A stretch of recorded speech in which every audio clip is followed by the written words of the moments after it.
ध्यान अनमोल सुन ध्यान यूं चट गए। आज जैसे ही काकी ने सुना, इतनी प्यारी आवाज मेरे गोविंद की है। आज काकी स्नान कर रही थी, स्नान करते करते महाराज वस्त्र बिना पहने जाकर के दरवाजा खोल दिया। भगवान ने देखा, ओहो काकी आ गई हैं। आज भगवान ने अपना पीताम्बर काकी के ऊपर फेंक दिया है। वो पीताम्बर काकी के कट से लपेट गया है। आज काकी भगवान को देखकर कितनी प्रसन्न हैं। भगवान बोले, काकी हमें भूख लगी है। और भगवान आज विदुर जी के यहाँ पहुंच गए हैं।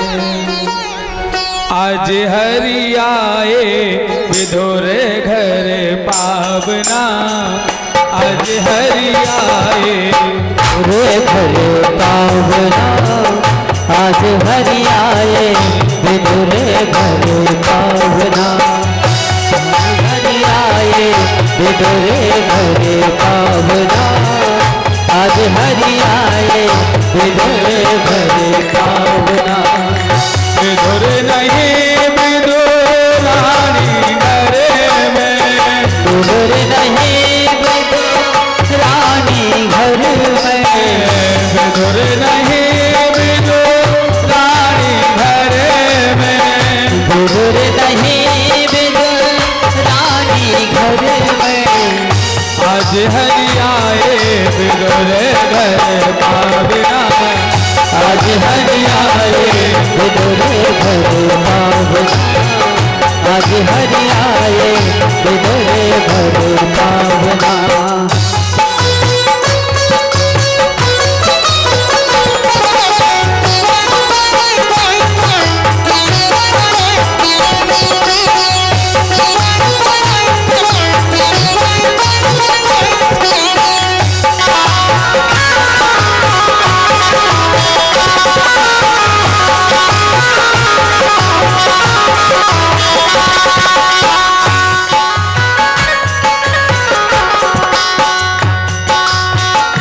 आज हरि आए विदुर घर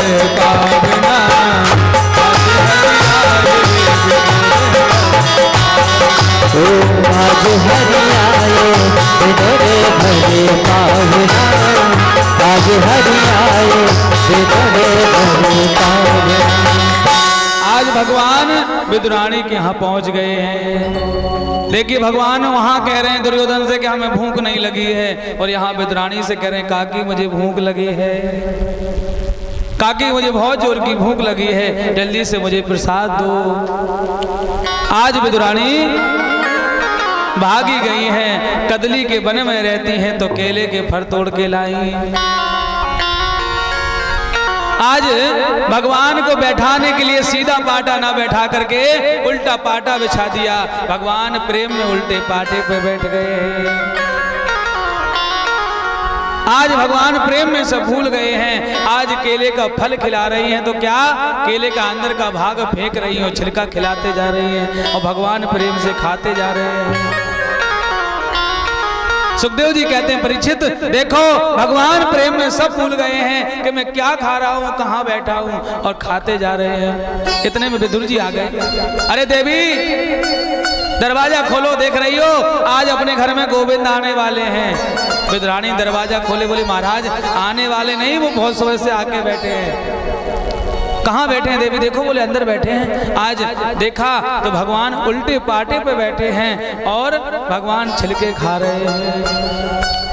आज विदुर जी को क्रोध आ गया। अरे विदुरानी तू पागल है गई है क्या? देख रही है आज गोविंद अपने घर आए हैं, तू आज उल्टे पाटे पे बैठा ले। और क्या तू पागल हो गई है? छिलके खिला रही है, भाग फेंक रही है।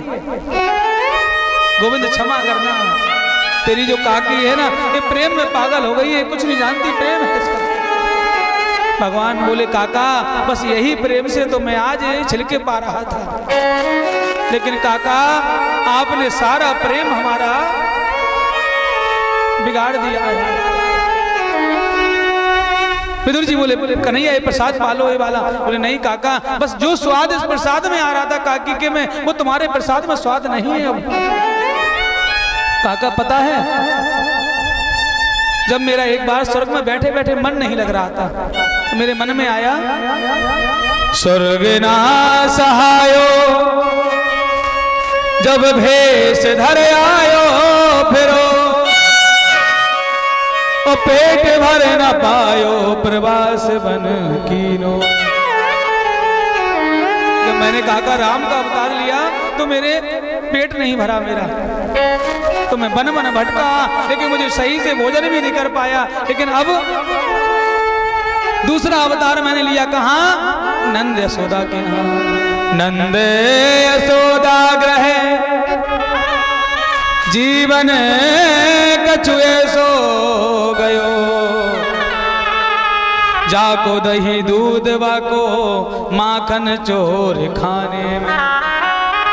जब नंद यशोदा के यहाँ मैं आया तो मुझे लगा इसका दही उसका माखन, तो भी काका मेरा पेट नहीं भर पाया। लेकिन आज काकी के हाथों से ऐसा स्वाद आ रहा था, ऐसा स्वाद मेरे जीवन में कहीं नहीं देखा। काकी के करन सो स्वाद कछु पायो ऐसो, ऐसो स्वाद विनीत कितहु न पायो है। काका ऐसा स्वाद मैंने कहीं नहीं पाया, लेकिन तृप्त भयो जाते हतो रूखे वचन बोले प्रभु, भूखे के काका तुमने भूखो ही राख दीनो। काका जैसा भूखा था आज तुमने भूखा ही मुझे रख दिया है। आज जब भगवान की बात सुनी तो विदुर जी महाराज हाथ जोड़ने लगे, कन्हैया क्षमा करना, मैं नहीं जानता था कि आपको ये प्रसाद भी अच्छा लग रहा है। अच्छा क्यों लग रहा है? क्योंकि भगवान तो प्रेम के भूखे हैं। भगवान कहते तो मुझे प्रेम से बुला करके देखो और मैं वहां ना आऊं तो कहना। प्रमाण विदुर रानी है, विदुर रानी क्या छिलके खाए भगवान ने। अगर आपके अंदर प्रेम नहीं है तो भगवान 56 भोग नहीं खाएंगे, और प्रेम है तो भगवान रूखी रोटी खा के चले जाएंगे। आज विदुर जी महाराज क्षमा मांग रहे हैं, कन्हैया क्षमा करना, प्रेम बिना रीझे नहीं नटवर नंद किशोर। आज भगवान प्रेम में विदुर जी के यहाँ भगवान ने जाकर के छिलके खाए हैं। भगवान बोले काका अब मैं चलता हूँ। भगवान आज द्वारका लौट आए हैं। विदुर जी समझ गए कि भगवान का संधि प्रस्ताव अगर दुर्योधन ने ठुकरा दिया है तो अब महाभारत का युद्ध पक्का होगा। और मैं अपने आंखों के सामने क्यों जिस सभा में मैं रहा हूं उस सभा का विनाश देखूं। तो आज विदुर जी महाराज तीर्थ यात्रा के लिए निकल गए। सुखदेव जी कहते परीक्षित जब तीर्थ यात्रा करके लौटे तो भगवान आज विदुर जी की भेंट उद्धव जी महाराज से हुई। तो उद्धव से कहा, उद्धव मेरे गोविंद कैसे हैं?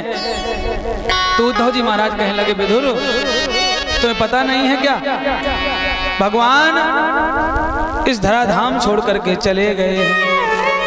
इतना सुना विदुर जी महाराज ने तो विदुर जी महाराज दुखी हो गए। और पता है कि पांडव विजयी हुए हैं, कौरव सारे मारे गए हैं। विदुर जी ने सुना कि आज मेरे गोविंद छोड़ करके चले गए हैं तो विदुर जी महाराज रोने लगे। ब्रजराज से नाता जुड़ा जब जग की तब से परवाह नहीं, बस याद में उनकी रोते रहे पलकों पे यश प्रवाह करे। जब से उद्धव भगवान से हमारा नाता जुड़ा था, जब से हमें संसार को मैंने छोड़ दिया था, जितने वो दूर रहे हमसे उतनी हम उनकी याद करें। सुख अद्भुत प्रेम की प्रीत में है वो आह करें हम वाह करें। आज विदुर जी महाराज को बड़ा कष्ट हो रहा है। विदुर जी रो रहे हैं, उद्धव ये तुमने कैसी बात बताई है कि मेरे गोविंद चले गए हैं। विदुर जी से कहा उद्धव ने, उद्धव विदुर जाओ, भगवान ने कहा था कि मेरा भक्त विदुर मिले, उससे कह देना तुम मैत्री मुनि से जाकर के उपदेश ले लो। आज विदुर जी चल रहे हैं, जा रहे हैं, लेकिन भगवान की कृपा का पल पल उनको याद आ रही है कि भगवान कैसे थे। अहो बगियो सनकाल कूटों जिगांसया पाए अदप साध्वी।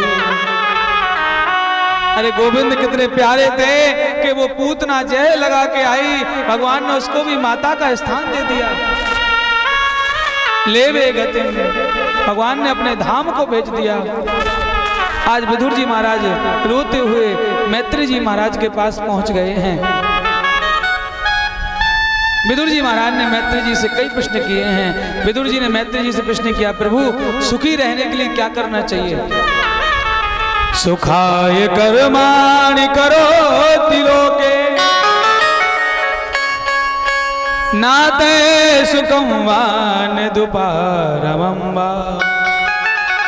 महाराज सुखी रहने के लिए जीवन में क्या करना चाहिए? बोले सुखी रहने के लिए तो भगवान का भजन करना चाहिए। तो आज सुखदेव जी महाराज, मैत्री जी महाराज विदुर जी को बता रहे हैं, विदुर जी भगवान नारायण की नाभि कमल से ब्रह्मा जी प्रकट हुए हैं। ब्रह्मा के 4 मानस पुत्र हुए हैं, सनक, सनंदन, सनातन, सनत कुमार। ब्रह्मा बाबा ने कहा जाओ चारों सृष्टि का रचना करो, लेकिन चारों पुत्रों ने मना कर दिया, पिताजी मैं नहीं करूंगा। तो ब्रह्मा बाबा ने श्राप दे दिया, जाओ तुम्हारी अवस्था यही रहेगी। वो चारों पुत्र बोले पिताजी कौन चाहता है कि बूढ़ा हो जाए, हम खुद चाहते हैं हम बालक ही रहें। अब की बार ब्रह्मा बाबा ने भगवान शंकर को प्रकट किया है, बोले जाओ सृष्टि उत्पन्न करो। और भगवान शंकर की सृष्टि तो आप जानते ही क्या है, भूत प्रेत पिशाचनी। और जैसे ही सृष्टि उत्पन्न की, ब्रह्मा बाबा बोले प्रभु रुक जाओ। बोले क्यों? बोले ऐसी सृष्टि उत्पन्न क्या तुम मारने की तैयारी कर रहे हो? जो 2-4 उत्पन्न होंगे उनको तुम जल्दी मार दोगे। बोले आप रहने दो, आप तो भजन करो जा करके। अब की बार ब्रह्मा बाबा ने 10 ऋषियों को प्रकट किया है। पहले हैं मरीच, दूसरे हैं अत्रि, तीसरे अंगिरा, चौथे पुलस्त, 5वें फुलय और 6वें कृतु, 7वें भृगु, 8वें वशिष्ठ, 9वें दक्ष और 10वें हैं श्री नारद जी महाराज। अपनी वाणी से सरस्वती माता को प्रकट किया है और अपनी छाया से करदम जी महाराज को प्रकट किया है। ये ब्रह्मा जी की मनसा सृष्टि है। उसके बाद ब्रह्मा जी ने अपने बाम अंग से शतरूपा और दक्षिण अंग से मनु महाराज को प्रकट किया है। कहा जाओ सृष्टि उत्पन्न करो। और गोस्वामी जी महाराज कहते भी हैं, स्वयंभू मनु अरु शतरूपा, स्वयंभू मनु अरु शतरूपा, स्वयंभू मनु अरु शतरूपा, जिन ते भय नर सृष्टि अनूठा, जिनके भय नर सृष्टि अनूठा, जिन ते भय नर सृष्टि अनूठा, जिनके भय नर सृष्टि अनूठा। स्वयंभू मनु और शतरूप। हम और आप कौन हैं? मानव हैं। लेकिन आज कुछ लोगों से कहा आप कौन? बोले हम आदमी हैं। आप जानते हो आदमी का अर्थ क्या होता है? आदमी का अर्थ है आदम गोर की संतान। इसलिए भैया हम लोग आदमी नहीं हैं, हम लोग मनु की संतान हैं। इसलिए हम और आप मानव हैं, इसलिए हमें मनुष्य कहा गया है। कहा जाओ सृष्टि उत्पन्न करो। इन्होंने 5 संतानों को उत्पन्न किया है। आकुति, देवहूति, प्रसूति, 3 बेटियां, प्रियव्रत, उत्तानपाद, 2 बेटों को प्रकट किया है। कहा जाओ सृष्टि उत्पन्न करो। अब जैसे ही सृष्टि उत्पन्न करने गए, लेकिन वहां एक राक्षस पृथ्वी को लेकर के भाग गया। विदुर जी महाराज ने पूछा, प्रभु ये बताइए राक्षस कौन था, इतना बलशाली था कि पृथ्वी को लेकर के भाग गया था? बोले महाराज ये और कोई नहीं था, एक कश्यप जी के अनेकों पत्नियां हैं, उनमें से महाराज दिति नाम की जो पत्नी है वो दैत्यों की माता है। एक दिन क्या हुआ, कश्यप जी महाराज सायकालीन बेला में संध्या करने के लिए बैठे थे, उतने में ही दिति माता पहुंच गई हैं। और आज दिति माता कश्यप जी से काम याचना करने लगी हैं। कश्यप जी ने बहुत मना किया, देवी ये सायकालीन बेला में 4 काम कभी जीवन में नहीं करना चाहिए। कौन कौन से? चत्वारि मानि कर्माणि संध्याया परिवर्जये, आहारम मैथुनम निद्राम स्वाध्यायम च चतुर्थकम। जब शाम के समय दोनों समय मिल रहे हों उस समय भोजन नहीं करना चाहिए। और जो व्यक्ति भोजन करता है उसको उदर की बीमारी हो जाती है, पेट की बीमारी हो जाती है, क्योंकि उस समय भगवान शंकर अपने गणों के साथ भ्रमण करने निकलते हैं, देखते हैं कौन क्या कर रहा है। उस समय हो सके तो भगवान का भजन ही करना चाहिए, आहार नहीं करना चाहिए। दूसरा, मैथुन नहीं करना चाहिए। अगर जो व्यक्ति उस समय मैथुन करता है उसको घोर पापी संतान प्रकट होती है। तीसरा है निद्रा, जो उस समय सोता है उसको नेत्र की बीमारी हो जाती है। और चौथा है स्वाध्याय, जो बच्चे सायकालीन बेला में अगर दोनों समय मिल रहे हों उस समय पढ़ते हैं तो वो जो याद हुआ भी भूल जाते हैं। ऋषि ने बहुत मना किया, लेकिन देवी को तो काम सवार था, जब नहीं मानी तो आज कश्यप जी ने इनकी काम याचना को पूरा किया। उसके बाद कहा, देवी जो तुम्हारे गर्भ से संतान प्रकट होगी एकदम पापी संतान प्रकट होगी। ये वही है महाराज, ये दोनों बेटे हिरण्याक्ष और हिरण्याकश्यप प्रकट हुए हैं। अब हिरण्याकश्यप तो महाराज इतना बलशाली था, एक दिन क्या हुआ, इतना बलशाली है कि हर देवता को पकड़ लेता है। ए, मुझसे युद्ध करो।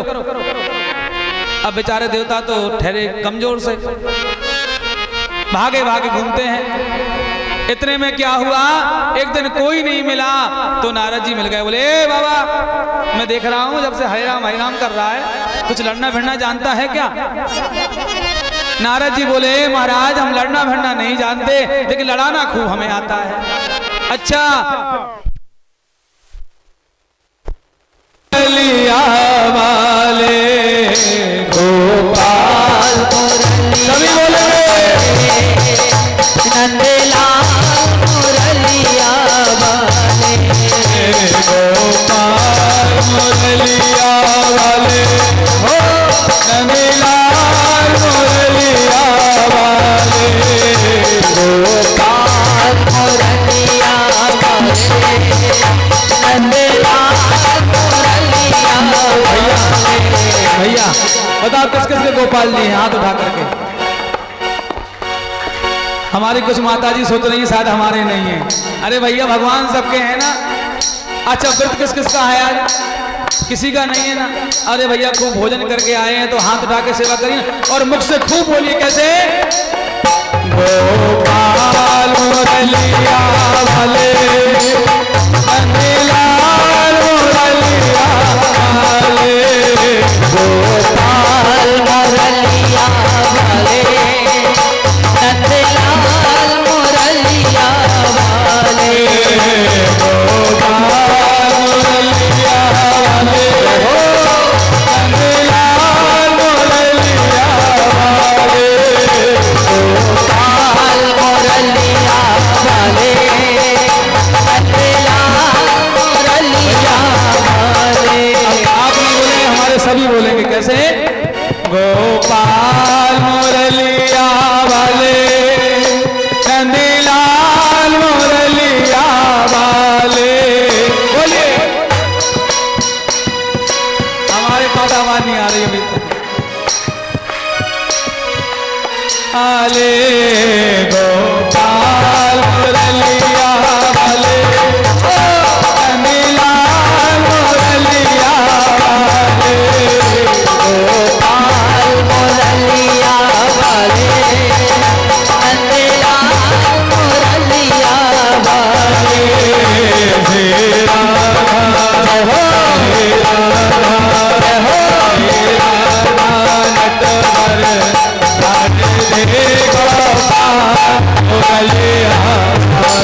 श्री राधा नट बने राधे भी गोपाल मुरलिया वाले। जय हो।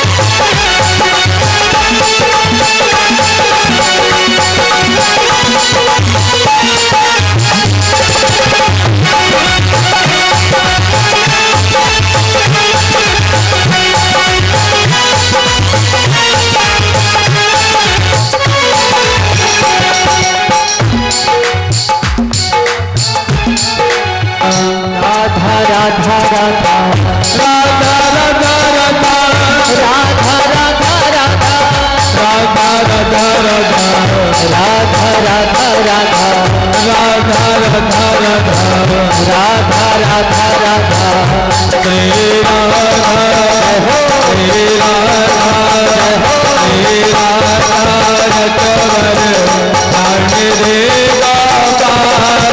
मुरलिया श्री राधा नट बने राधे देव गोपाल मुरलिया श्री राधा रतवर रानी देगा मुरलिया श्री राधा नट बने राधे देव गोपाल मुरलिया श्री राधा नट बने राधे देव गोपाल मुरलिया श्री राधा नट बने राधे देव गोपाल मुरलिया गोपाल मुरलिया गोपाल मुरलिया।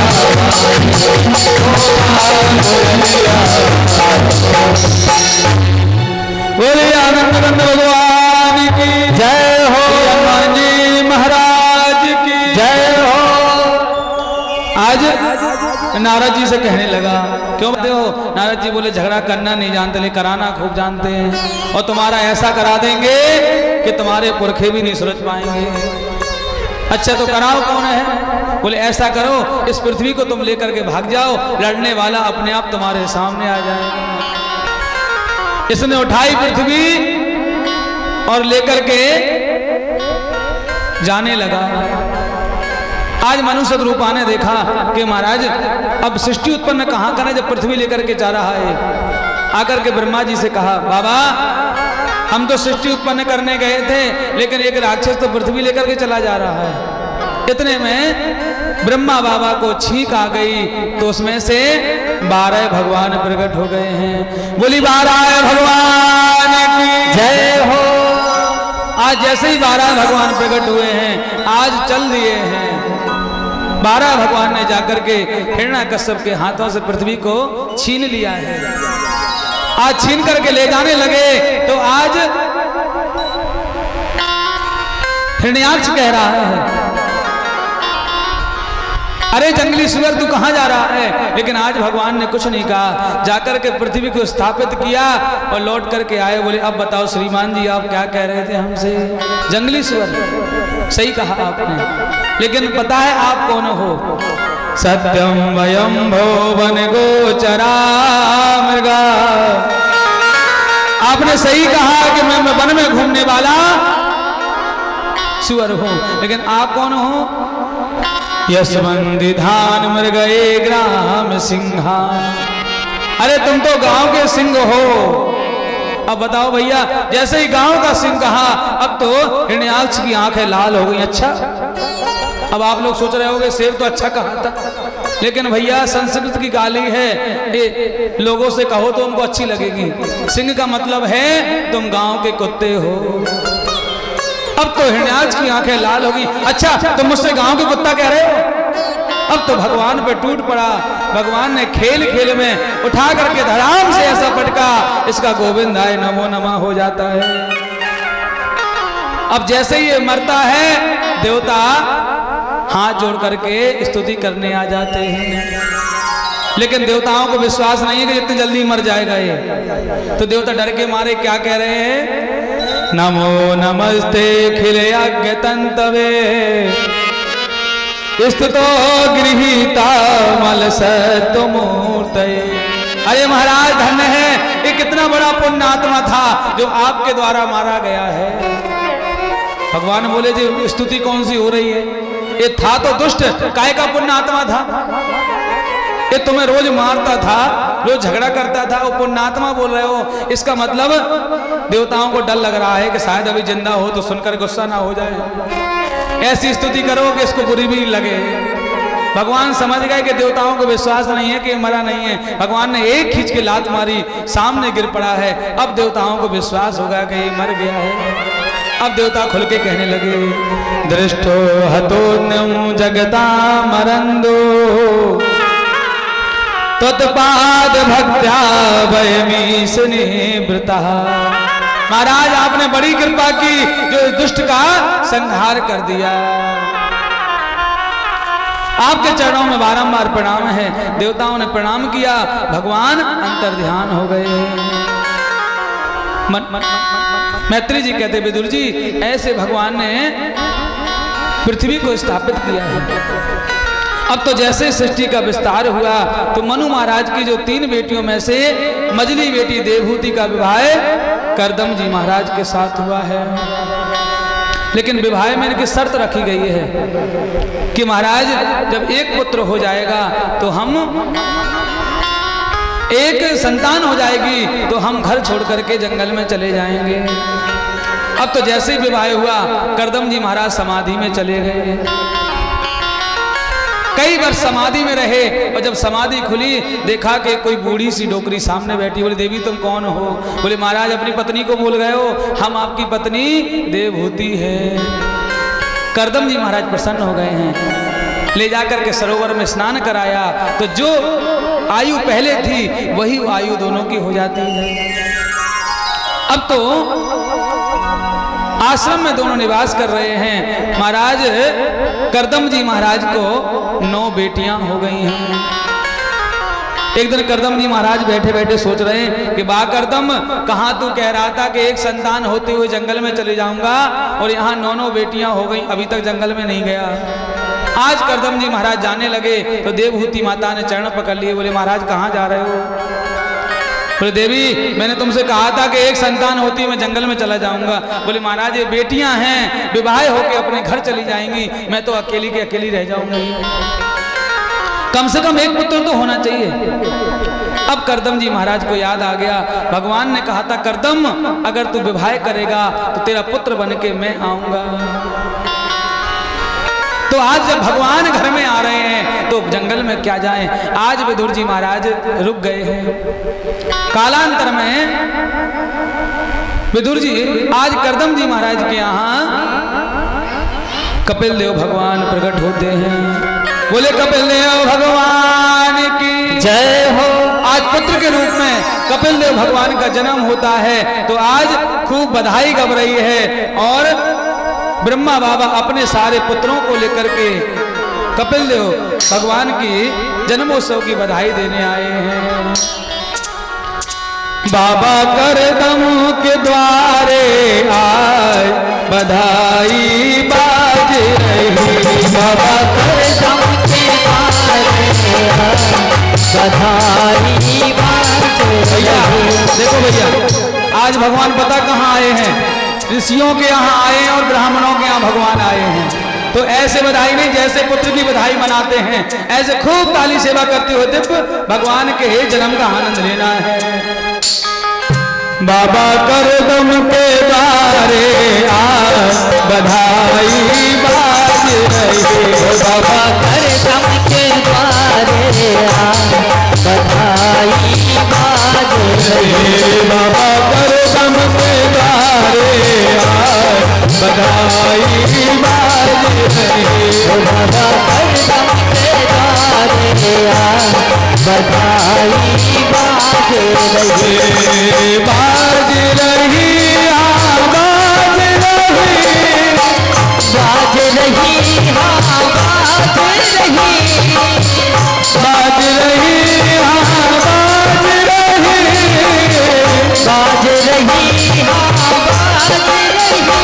बाबा कर दम के बारे बधाई बाज रही बाबा कर दम के बारे बधाई बाज रही। जय हो कबले भगवान की। मेरे मेरे सागर की सेवा करते हो।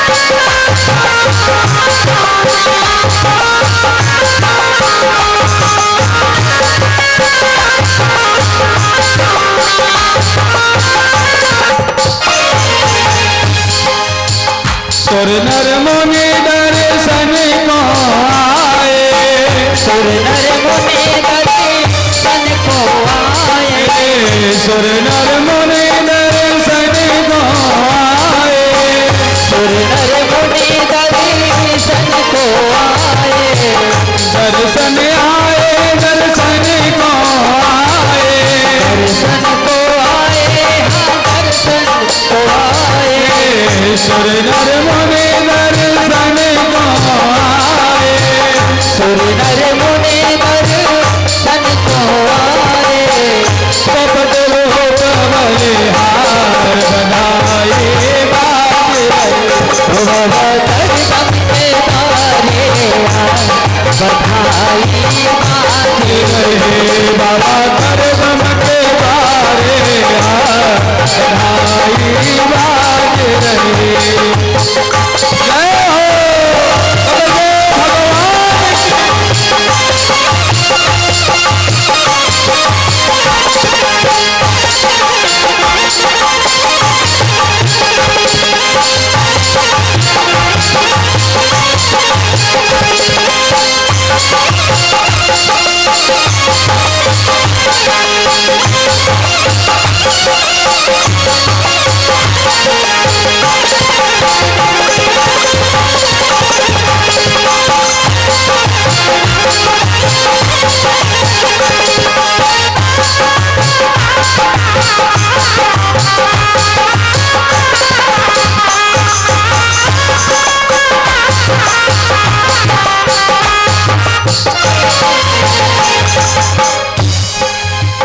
अद्भुत कांति ललन मुखे ऊपर, अद्भुत कांति ललन मुखे ऊपर, अद्भुत कांति ललन मुखे ऊपर, अद्भुत कांति ललन मुखे ऊपर, ललन मुखे ऊपर, ललन मुखे ऊपर, ललन मुखे ऊपर, ललन मुखे ऊपर, अद्भुत कांति ललन मुखे ऊपर, अद्भुत कांति ललन मुखे ऊपर, होते भवन उजियार बधैया बाज रहे।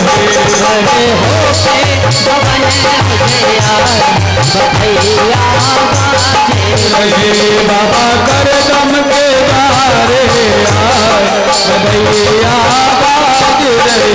बाबा कर दम के द्वारे बधैया बाजे रही। जय हो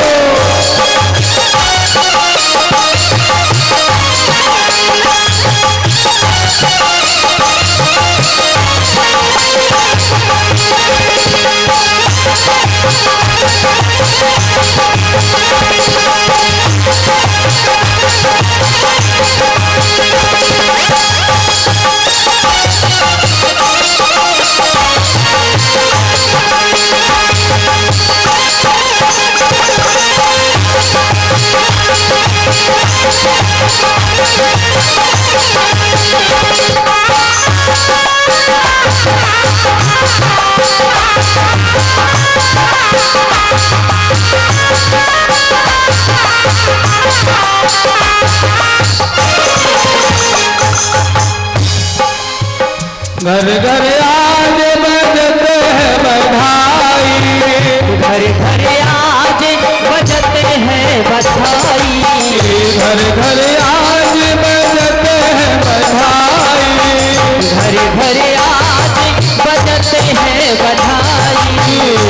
बजत बधाई बजत है बधाई, बजत बधाई हाँ बजत बधाई, घर घर आज बजत है बधाई, घर घर आज बजत है बधाई, आपके भवन उजियार बधाई बाज रही, अरे हो के भवन उजियार बधाई बाजी रहे बाबा कर दम के सारे यार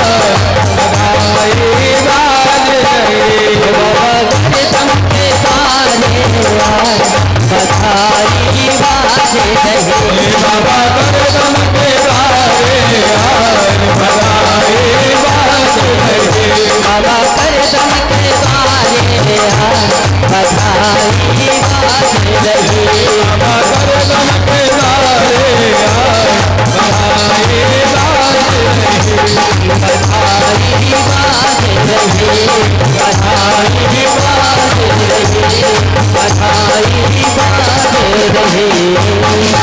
बोले कपिल देव भगवान की जय हो। आज कपिल देव महाराज का जन्म हुआ है तो ब्रह्मा जी महाराज बधाई देके जाने लगे तो करदम जी महाराज के मन में आया कि मेरी 9 बेटियां हैं वो इनके 9 बेटे हैं। 10वें नारद जी महाराज थे तो वो 7 में नहीं गए थे, क्यों ना हमारी बेटियों का विवाह इनके साथ कर दें। आज ब्रह्मा जी से कहा, ब्रह्मा जी बोले इससे अच्छा कार्य क्या है, सुबह शीघ्रम, तुरंत वही विवाह हो गए हैं। आज सारी बेटियां अपने घर में चली गई हैं। करदम जी महाराज भी जंगल में चले गए हैं भजन करने। एक दिन देवहूति माता के मन में आया, देवहूति माता ने कपिल देव भगवान से एक प्रश्न किया है, बेटा संसार में सुखी रहने के लिए क्या करना चाहिए? निर्विणा नितिराम भूमन सरिंद्रिय दर्शनात्। महाराज बेटा मैं अपने आप से भाग्यशाली जीवन में किसी को नहीं मानती हूँ, क्योंकि करदम जैसा मुझे पति मिला है और कपिल देव जैसा बेटा मिला है और सती अनुसुईया जैसी हमें बेटियां मिली हैं। इससे ज्यादा बड़ा भाग्यशाली कौन हो सकता है? लेकिन बेटा एक बात बताओ, संसार में कैसे रहना चाहिए और संसार में सुखी रहने के लिए क्या करना चाहिए? जब आज कपिल देव भगवान से जब ये प्रश्न पूछे तो कपिल देव भगवान ने माता को नवदा भक्ति का उपदेश दिया है। ये वही नवदा भक्ति है जो भगवान राम ने सबरी माता को नवदा भक्ति का उपदेश दिया था। कपिल देव भगवान ने कहा, माँ जीवन में अगर सुखी रहना है तो नवदा भक्ति के हिसाब से हमें जीवन में चलना पड़ेगा। प्रथम भगति संतन कर संगा और दूसरी रति ममो कथा प्रसंगा। पहली भक्ति क्या है? संतों का संग करना चाहिए। देखिए संतों के संग से क्या होगा। पहली बात, संत जल्दी से मिलते भी नहीं हैं। कहते ना बिन हरि कृपा मिले नहीं संता, बिना भगवान की कृपा के बिना संत नहीं मिलते और बिना संत की कृपा के बिना भगवान नहीं मिलते हैं। सबसे पहली भक्ति क्या है? प्रथम भगत संतन कर संगा। संतों का संग करो। जब संतों के संग हम रहेंगे तो हमें सुंदर सुंदर भगवान के गुणानुवाद श्रवण करने को मिलेंगे। और दूसरा यतिमम कथा प्रसंगा, कथाएं सुनने को मिलेगी तो क्या होगा? हमारे मन में भगवान के लिए भक्ति जाग जाएगी। और तीसरी सेवा क्या है? गुरुपद पंकज सेवा, तीसरी भक्ति अमान, चौथी भगति मम गुण गण करहि कपट तजिगान। गुरुपद पंकज सेवा, अपने गुरु, माता पिता, संत की सेवा हमें करनी चाहिए। अगर जो ऐसा करता है, तीसरी भक्ति उसके हृदय में आ गई है, मान लेना चाहिए। और चौथी भगति मम गुणगन करहीं कपट तजिगान, दूसरों के संग कपट करना त्याग देना चाहिए। ये नहीं ये मेरा है पराया है। अरे भैया, ये संसार के लिए मेरा पराया है, लेकिन भगवान के हाथ सभी हम एक ही हैं, एक पिता की संतान हैं हम सब। ऐसा विचार करना चाहिए, तब व्यक्ति के हृदय में चौथी भक्ति आती है। और पांचवी भक्ति क्या है? जब गुरु बनाओगे तो गुरु जी एक मंत्र देते हैं। लेकिन भैया आजकल तो गुरु भी ऐसे ही बनाते हैं और गुरु जी भी चेला भी ऐसे ही हो गए हैं। क्या है, आजकल मंत्र तो लेते नहीं, और शादी में जब विवाह होने लगता है तो बोले क्यों मंत्र लिया था? कोई नहीं, लो पंडित जी से कान फूंक लो। अब वो विवाह पढ़ने वाले पंडित जी कान फूंक रहे हैं, और वही 1 घंटे बाद झगड़ा हो रहा है, दक्षिणा चाहिए हमें 500। यजमान कह रहा हम 200 देंगे, बोले नहीं नहीं कैसे ही दोगे 500। अब काहे के गुरु चेला का संबंध है जब तुम झगड़ा कर रहे हो? तो ऐसा नहीं है। कलयुग में कैसी गुरु की स्थिति हो गई है, क्योंकि लोग बाग, पहले कहावत थी क्या, पानी पियो छान के और गुरु बनाओ जान के। पानी छान के पियो, ले गुरु जान के बनाना चाहिए गुरु कैसा है। लेकिन आजकल तो स्थिति क्या है, अब ऐसे गुरुजी भी हो गए, चेला भी हो गए। तो गुरुजी कैसे हैं? गुरुआ तो घर घर फिरे, मंत्र हमारा ले, और स्वर्ग परो चाहे नरक परो, धोती कुर्ता देव। आज गुरुजी घूम रहे गली गली, चेला मंत्र ले लो, मंत्र ले लो।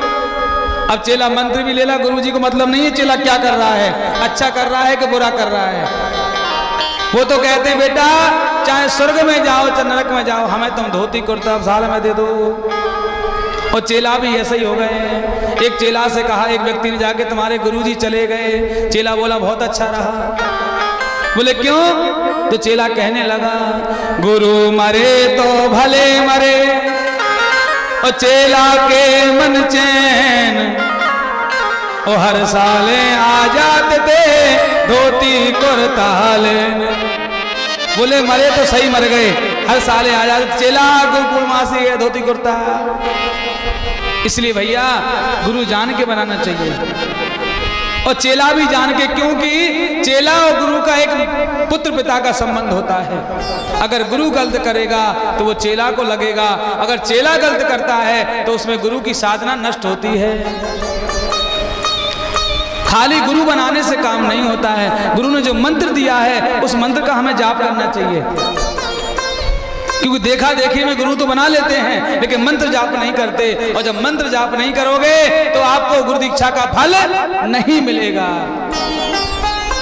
इसलिए एक माला तो गुरु मंत्र की रोजाना हमें करना ही चाहिए। और रामचरितमानस में भी कह रहे हैं क्या, मंत्र जाप मम दृढ़ विश्वास, मंत्र जाप मंत्र जाप मम दृढ़ विश्वास, मंत्र जाप पंचम भजन तो वेद प्रकाश, पंचम भजन तो वेद प्रकाश, पंचम भजन तो वेद प्रकाश, पंचम भजन तो वेद प्रकाश।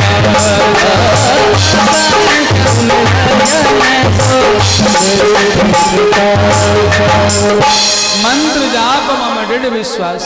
जब मंत्र जाप करेंगे तो गुरु की शक्ति हमारे अंदर आएगी और हम जो कार्य करने जाएंगे वो सारे कार्य हमारे सफल होंगे।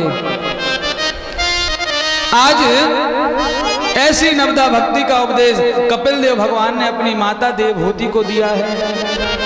उसके बाद कहा, मां संसार में रहना है तो कैसे रहना है, सुनिए सबकी कहिए न कछु, इस ऐसे रहिए भव सागर में। करिए व्रत नेम सच्चाई लिए, जे सो तरिए भव सागर में। सुनो सबकी, लेकिन हमारा हृदय क्या बोलता है, हमें वो करना चाहिए। करिए व्रत नेम सच्चाई लिए, मन में धारण करिए कि हमारे द्वारा किसी का गलत ना हो जाए। मिलिए सबसे दुर्भाव बिना, ऐसा नहीं कि अरे भैया इससे मैं झगड़ा है, अब नहीं बोलूंगा मैं। सामने से आ गया, मेरा खून खोल जा रहा है सामने देख करके, वाह भैया तेरा खून बड़ा खोल रहा है, इसी जन्म में खून खोला ले, अगले जन्म में मिलना ही नहीं, क्या खून खोला ले। क्योंकि इस जन्म में तुम एक दूसरे के मित्र बने हो, एक दूसरे के भाई बने हो, और जब ये जन्म छूट जाएगा, दूसरा जन्म क्या पता हम क्या बने और वो क्या बने। जब भगवान ने हमको एक रिश्ता बना करके भेजा है, उस रिश्ते में हमें प्रेम से रहना चाहिए। मिलिए सबसे दुर्भाव बिना, रहिए सत्संग उजागर में। रस खान गोविंद को यूं भजिए, जैसे नारी को चित है गागर में। रसखान जी कह रहे हैं, पहले गांव में माताएं जल भरने जाती थी, अब तो घर घर समर लग गई है। बटन दबाया, 1 बाल्टी पानी के लिए 20 बाल्टी पानी फैला दिया। इसीलिए तो वाटर लेवल कम हो रहा है आगे जाकर के। पहले कुएं में पानी भरने जाती थी तो 3-3 कलश रखती थी सर पे, और 5-5 माताएं 10-10 माताएं बातें करते चली आ रही हैं। बात तो कर रही हैं, लेकिन उनका मन उस घड़े में है कि मेरा घड़ा ना गिर जाए। इसी प्रकार संसार में रहो, लेकिन ध्यान कहाँ रहना चाहिए, भगवान के चरणों में, कि गोविंद का भजन हमें करना है।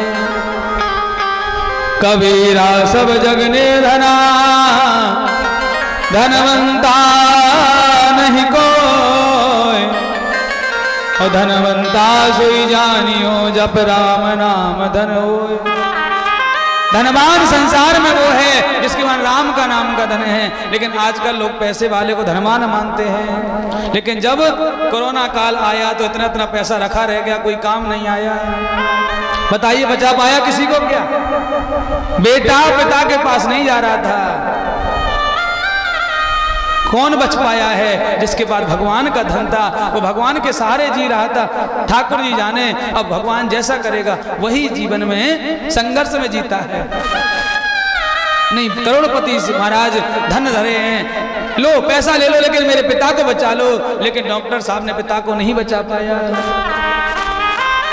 इसलिए जब जीवन में हम और आप कहीं फंस जाते हैं, वहां भगवान की भक्ति ही काम आती है। तितिक्षिवा कारुणिकः सुहृदा सर्वदेहिना, अजात शत्रुवा शांता साधवा साधुभूषणा। मां, संतों की कृपा को अपना आभूषण मानो। और कैसे संसार में रहना है, गोस्वामी जी कहते हैं, संसार को कैसे देखना है। श्री रामोमय सब जग जानी, श्री रामोमय सब जग जानी, श्री रामोमय सब जग जानी, श्री रामोमय सब जग जानी। करहु प्रणाम जोरि जोग पाई,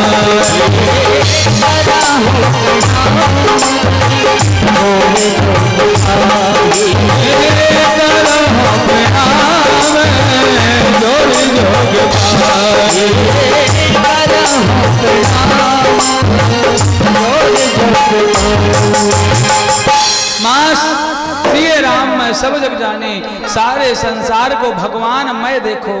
आज कपिल देव भगवान ने माता देवभूति को सुंदर उपदेश दिया है।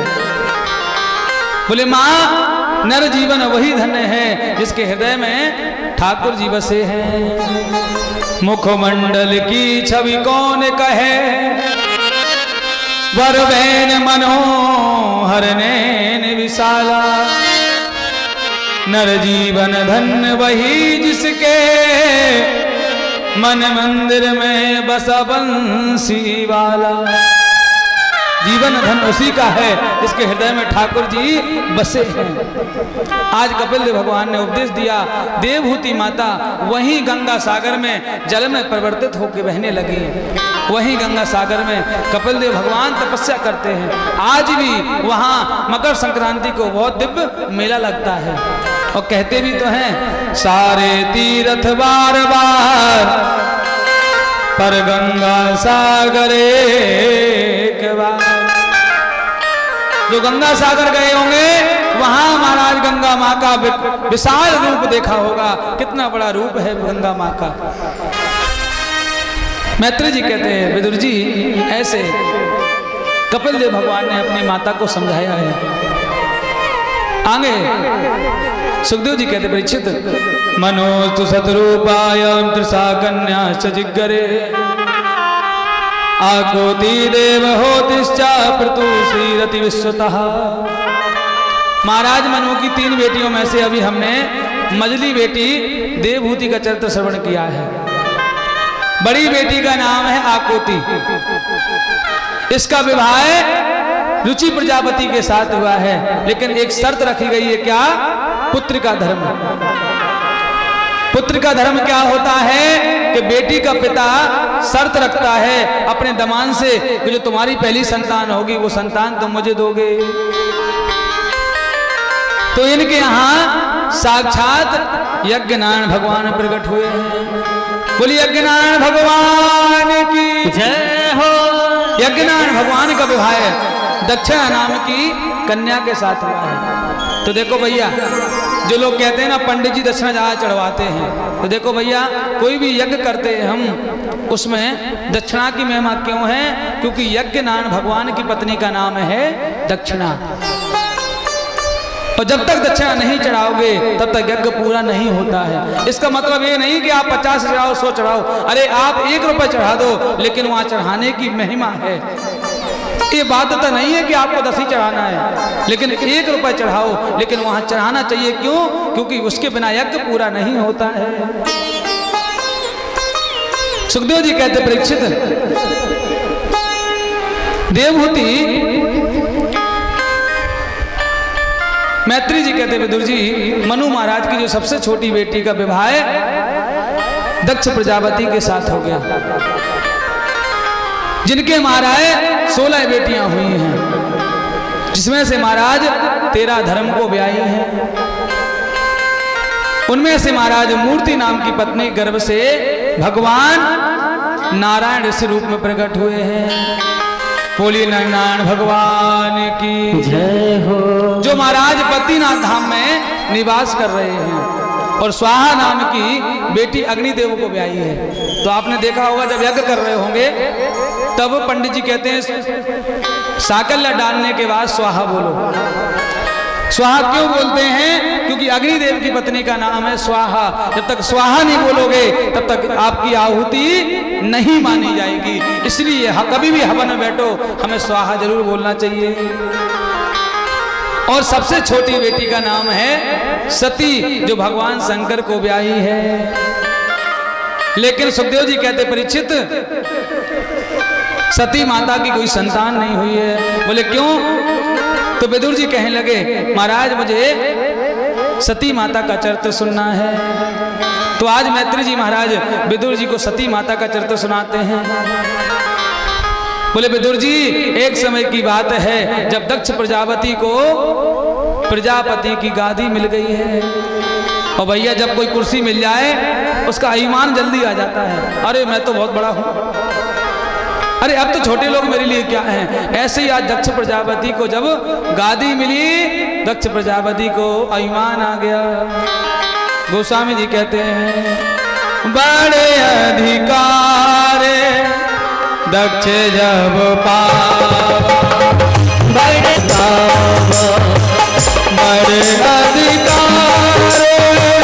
दक्ष जब पावा, बड़े अधिकार दक्ष जब पावा, अति अभिमान हृदय तब आवा, अति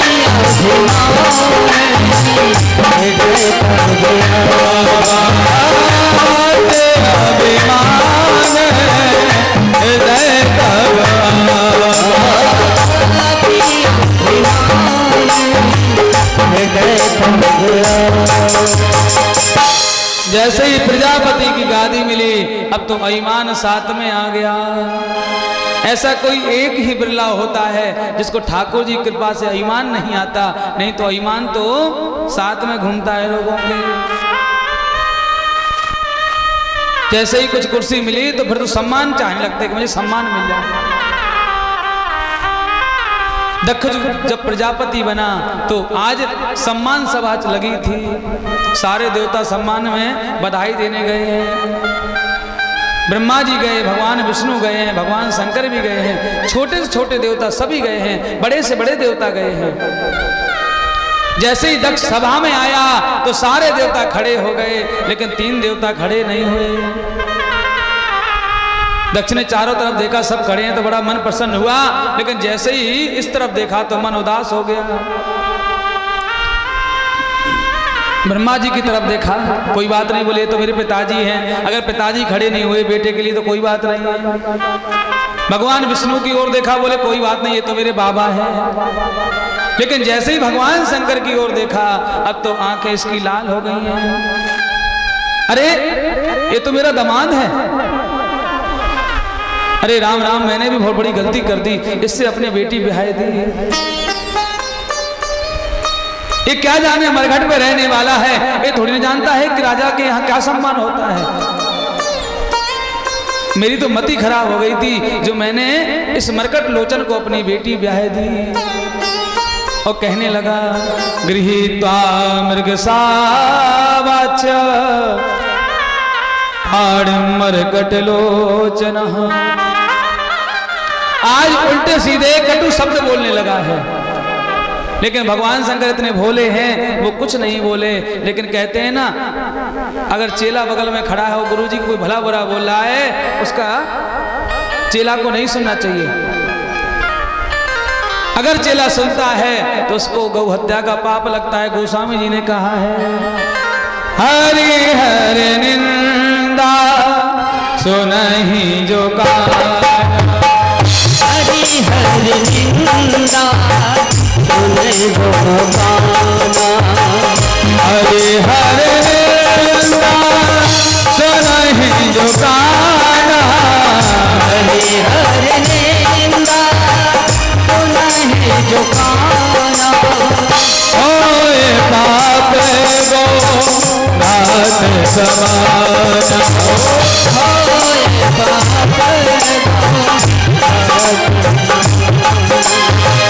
होए पाप होए पाप गो नाथ समाना, होए पाप नाथ समाना। हरि हरि निंदा सुनहि जो काना, होए पाप गौ समाना।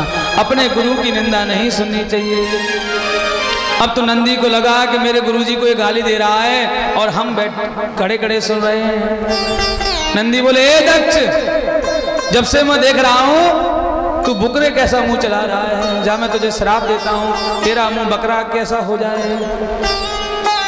अब तो दक्ष को लगा कि इसने श्राप दे दिया। दक्ष तो नहीं बोल पाए, इतने में बगल में भृगु जी खड़े थे, अपनी दाढ़ी पे हाथ फेरते बोले, ए नंदी, तू मेरे यजमान को श्राप दे रहा है, जा मैं तुझे श्राप देता हूं, ते शिव के सारे गण पाखंडी हो जाएं। नंदी जी बोले, अच्छा तुझे बड़ा बुरा लग रहा है अपने यजमान की, और तू ये नहीं जानता तेरा यजमान कैसे गाली दे रहा था मेरे भोलेनाथ को।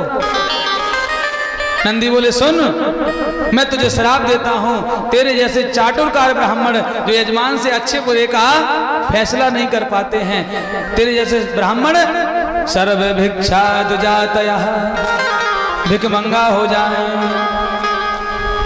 अब तो महाराज भोलेनाथ देख रहे हैं कि आए थे सम्मान समारोह में, यहाँ साफ समारोह चल रहा है। भोलेनाथ बोले, ए नंदी, ये बताओ हम काहे के लिए आए थे? बोले, गुरुजी सम्मान समारोह में। बोले, तुम यहाँ क्या कर रहे हो? साफ समारोह कर रहे हो, चलो यहाँ से चलो। भोलेनाथ बेचारे कुछ नहीं बोले, कितने भोले हैं भोलेनाथ, कुछ नहीं कहा है। इतना सुनने के बाद भी भोलेनाथ बोले, नंदी, बोले गुरुजी कुछ कह रहा है? अरे बोले, कहने दो, चलो तुम यहाँ से। आज भोलेनाथ नंदी को लेकर के चले आए। भोलेनाथ ने आकर के माता को ये बात नहीं बताई है क्योंकि माता को बताएंगे तो कष्ट हो जाएगा।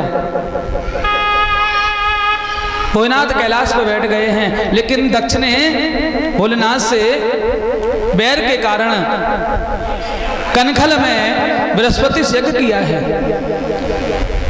और सारे देवताओं को निमंत्रण दिया, लेकिन भोलेनाथ का कोई निमंत्रण नहीं है। और जानते हैं भैया, अगर पूरे मोहल्ले में निमंत्रण आ जाए और एक घर में ना आए, उसको कौन जीने देते हैं मोहल्ले वाले? फिर जानबूझ के उसको परेशान करने लगते हैं। आज सारे देवताओं को निमंत्रण आया है, तो आज सारे देवताओं के विमान कैलाश पर्वत के ऊपर से जा रहे हैं। एक देवता ने तो हद ही पार कर दी, विमान में से बोला, अरे माताजी चल नहीं रही हो क्या? बोले कहाँ? आपको पता नहीं है, आपके पिता के यहाँ इतना बड़ा यज्ञ चल रहा है। ओहो, आपको बुलाया नहीं क्या? नहीं नहीं, माता बोली बुलाया तो है, लेकिन अब नहीं आ पाएगा, होगा, मैं आ रही हूं, तुम चलो। आज देवताओं ने अपना बता दिया कि बैर है, तो माता को कैसे भी करके जता दो जा करके। इसी प्रकार संसार में अगर मोहल्ले में निमंत्रण नहीं आए तो बगल वाला 1 घंटे पहले तैयार हो जाता है कोट पहन के और तुरंत उसके गेट पर बार बार घूमे। बेचारा नहीं निकला, श्रम के मारे बाहर के निमंत्रण नहीं आया, क्या करूं निकल के? नहीं निकला तो राधे चल नहीं रहे हो क्या? बोले कहाँ? अरे बोले फलाने का निमंत्रण है मेरे यहाँ का। अच्छा अच्छा, तुम्हारी झगड़ा है? अरे मुझे तो पता ही था भैया, कोई बात नहीं, सब जानकारी है, लेकिन कैसे उसको परेशान करें। आज सती माता भोलेनाथ से बोली, बोले बाबा आप जानते हो? बोले क्या? बोले आपके ससुर जी के यहाँ बहुत बड़ा यज्ञ हो रहा है। भोलेनाथ बोले क्यों माँ देवी, आपके कुछ नहीं है, मेरी सब कुछ है, क्योंकि माताओं में कला होती है, अपनी बात मनवाना है तो कैसे मनवाना है। बोले आपके ससुर जी के यहाँ? भोलेनाथ बोले आपके कोई नहीं है? नहीं नहीं, बोले मेरे तो पिता है, लेकिन बाद में पहले आपके हैं।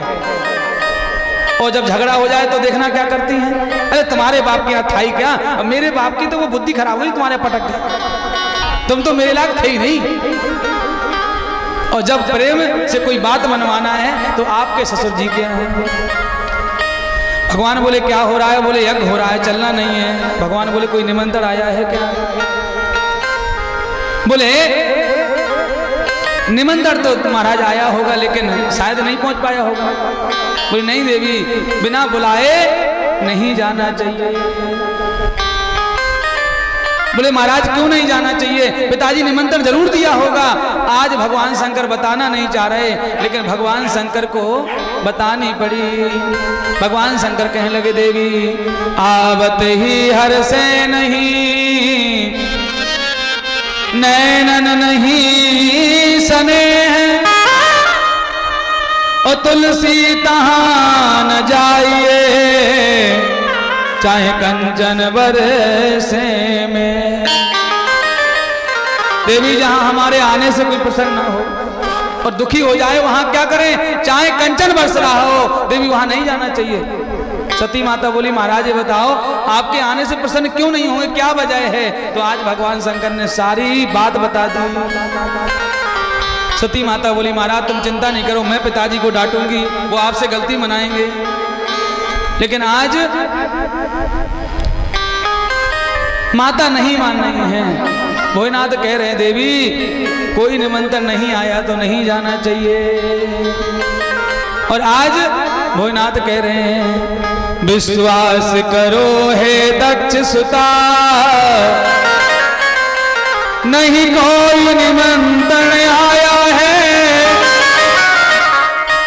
और जाने में ही भला नहीं, वहां क्यों तुम आग लगाया है। देवी क्यों जिद कर रही हो? और विश्वास करो दक्षता कोई निमंत्रण आया नहीं है। लेकिन सती माता आज नहीं मान रही हैं।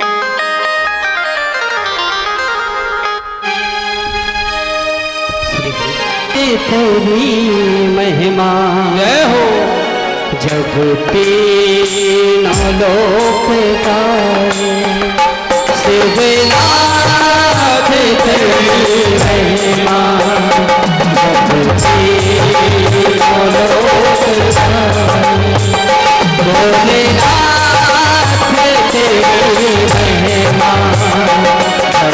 नाचे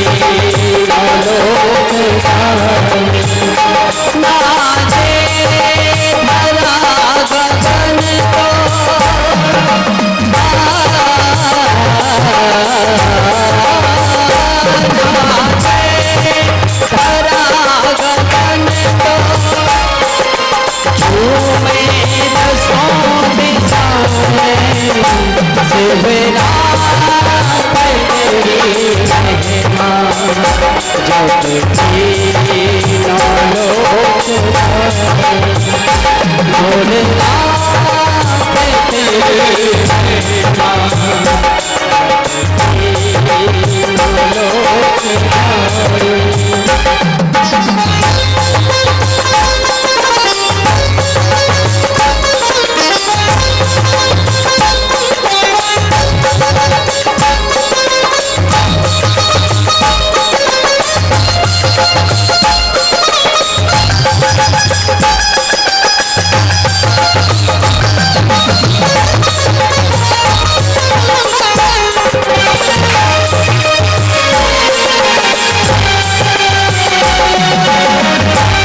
तो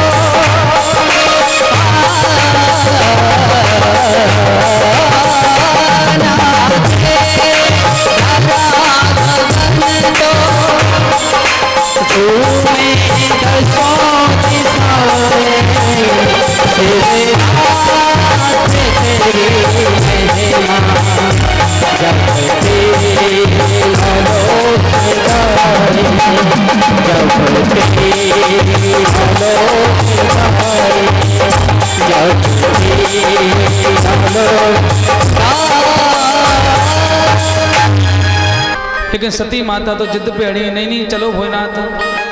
आज भोलेनाथ ने क्या किया, समाधि में बैठ गए हैं। सती माता बोली देखो भोलेनाथ मैं चली जाऊंगी। थोड़ा दूर जाती हैं, फिर भोलेनाथ नेत्र खोल के देखते हैं, सो देवी लौटने लगती हैं, सो नेत्र बंद कर लेते हैं। कई बार ऐसा किया है। अब की बार माता कहने लगी देखो महाराज अब मैं लौट करके नहीं आऊंगी। ये सत्य निकल गया कि लौट करके फिर आई नहीं है, वो चली गई हैं। आज बहुत दूर निकल गई। भोलेनाथ ने नेत्र खोल के देखा कि अब लौट के नहीं आएंगी, तो नंदी से कहा नंदी जाओ अपनी माता जी को छोड़ करके आओ। आज नंदी चले जा रहे हैं साथ में। आज जैसे ही वहां पहुंची तो आज सिर्फ सती का आने कष्ट था तो एक माता को था, नहीं तो सब प्रसन्न थे वहां। सादर भल ही मिली एक माता, भगनी मिली बहुत मुस्काता। कुछ लोग ऐसे होते हैं ना जो प्रेम से बोलेंगे लेकिन सुई चुभाएंगे। दरवाजे पे बहनें बैठी हैं, अरे बहन सती आ गई। अरे अच्छा किया बहन, लेट कैसे हो गई? अरे बहन मैंने सुना है कि पिताजी ने तुम्हें निमंत्रण नहीं दिया है। अरे कोई बात नहीं बहन, पिता के यहाँ तो बिना बुलाए भी आ जाना चाहिए। और बहन वो कहाँ है? हाँ कहीं भांग के खा के पड़े होंगे। अरे ऐसी बात बोल रही हैं। सती माता को चुप रही, लेकिन सती माता को ध्यान नहीं दे रही हैं। आज अंदर गई तो कष्ट था तो सिर्फ माँ को था। आज माँ ने देखा मेरी बेटी सती आई है तो माँ ने सती को गले से लगा लिया, बेटी क्या करूं तेरे पिताजी के सामने मेरी एक नहीं चली। मैं तो खुद चाहती थी तुझे बुलाएं, लेकिन तेरे पिताजी ने नहीं मानी। तेरे पिताजी बहुत जिद्दी हैं। सती माता कुछ नहीं बोली। माँ मैं पहले यज्ञशाला को देखने जाऊंगी। आज माँ जान रही हैं कि सती जब यज्ञशाला में देखेगी सबका स्थान है लेकिन भोलेनाथ का स्थान नहीं है, तो सती अपना ये शरीर रख नहीं पाएगी, वो त्याग देगी। क्योंकि पतिव्रता स्त्री अपना अपमान तो सहन कर लेगी लेकिन अपने पति का अपमान वो सहन नहीं कर पाएगी। आज माँ कह रही नहीं सती कहाँ जा रही हो तुम, कहीं मत जाओ, तुम यहीं रहो। कोई नहीं माँ मैं देख करके आऊंगी पहले। आज जैसे यज्ञशाला में पहुंची, जो देवता माँ को देख करके प्रणाम करते थे आज वो देवताओं ने माँ को देख करके मुंह फेर लिया है। दक्ष का आदेश है कि शिव के प्रेमी से कोई वार्तालाप नहीं करेगा, कोई नमस्कार नहीं करेगा। छोटे से छोटे देवता का स्थान है लेकिन भोलेनाथ का कोई स्थान ही नहीं है। आज माँ को बड़ा बुरा लगा। माँ विचार कर रही है मन में कि अब जब मैं यहाँ से लौट के जाऊंगी तो भोलेनाथ कहेंगे आओ दक्ष कुमारी। तो मैं सिर्फ द्रोही की बेटी कहलाने से अच्छा है मैं अपने शरीर को त्याग दूं, लेकिन सिर्फ द्रोही की मैं बेटी नहीं कहलाऊंगी। वहीं सती माता ने योग अग्नि प्रकट की है और अपने शरीर को वहीं भस्म कर दिया है। जैसे ही सती माता का शरीर भस्म हो गया, नंदी ने थोड़ा सा उत्पात मचाया तो नंदी को मार के भगा दिया। आज भोलेनाथ समाधि में बैठे हैं, भोलेनाथ को पता ही नहीं कि सती शांत हो गई है। इतने में नारद जी गए, भोलेनाथ कैसे हो? ठीक है। माँ कहाँ है? बोले माँ अपने पिता के यहाँ गई हैं। बोले आपको पता है कि अब माँ इस संसार में नहीं है, माता ने शरीर त्याग दिया है। इतना सुना तो भोलेनाथ को क्रोध आ गया। तुरंत भोलेनाथ ने अपनी शिखा से एक जटा उखाड़ी और नीचे जैसे ही पटकी है महाराज, उसमें से वीरभद्र प्रकट हो गए। बोलिए वीरभद्र भगवान की जय हो। बोले बोलो सरकार आदेश क्या है? वो जाओ दक्षम स्वयज्ञम जही, दक्ष के यज्ञ को नष्ट कर दो। आज वीरभद्र अपनी सेना को लेकर के चल दिए हैं। जो हवन कर रहे हैं ब्राह्मण, वो मन में विचार कर रहे हैं, भैया ये धुआंसा कहां से उठ रहा है। एक बोला, भैया मुझे लग रहा आंधी आने वाली है। एक बोला, भैया आंधी आती तो हवा चलती। एक बोला, भैया मुझे लग रहा है कहीं डकैती पड़ी है और डकैत डकैती डाल करके भाग रहे हैं, तो वो घोड़ों के भागने से धुआं उठ रहा है। वो नहीं नहीं, ये राजा प्राचीन बरही का राज्य है, इसमें चोरी नहीं होती है। एक बोला, भैया मुझे लगता है अनेकों गाय जंगल से चर के आ रही हैं। तो एक बोला, भैया ये गौदोहन वेला नहीं है, ये तो दोपहर का समय है, अभी गाय लौटने का समय नहीं है। इतना सोते तब तक तो पूरे यज्ञशाला को घेर लिया है। जैसे ही वीरभद्र यज्ञशाला में प्रवेश किए हैं और आज दक्ष को पकड़ा है। बोले, बताओ नंदी ये क्या कह रहा था। बोले, महाराज ये बुरी बुरी गालियां दे रहा था भगवान शंकर को। वीरभद्र ने उठाया और दक्ष का सिर धड़ से अलग कर दिया और सिर कुंड में स्वाहा कर दिया। बोले, बताओ नंदी और कोई कुछ कह रहा था क्या। बोले, जो भृगु जी है ना, ये बहुत जब भोलेनाथ को गाली पड़ रही थी ना, तब ये बहुत दाढ़ी पे हाथ फेर रहे थे और उल्टा सीधा बोल रहे थे। अच्छा यहाँ आओ भृगु जी। बुलाया और दाढ़ी में 1 घंटा लगा, 1 झटका मारा तो पूरी क्लीन शेव हो गई। बोले, वीरभद्र नंदी और कोई कुछ कह रहा था क्या। बोले, जो पूषा देवता है ना, जब भगवान शंकर को गाली दे रहा था दक्ष, तब ये दांत निकाल के हंस रहे थे। अच्छा बोले, यहाँ आओ पूषा। जैसे ही पास में आए, एक मुक्का दिया, 3200 बाहर आ गए। बोले, और कोई कुछ कह रहा था। बोले, भग देवता आंख मटका रहे थे।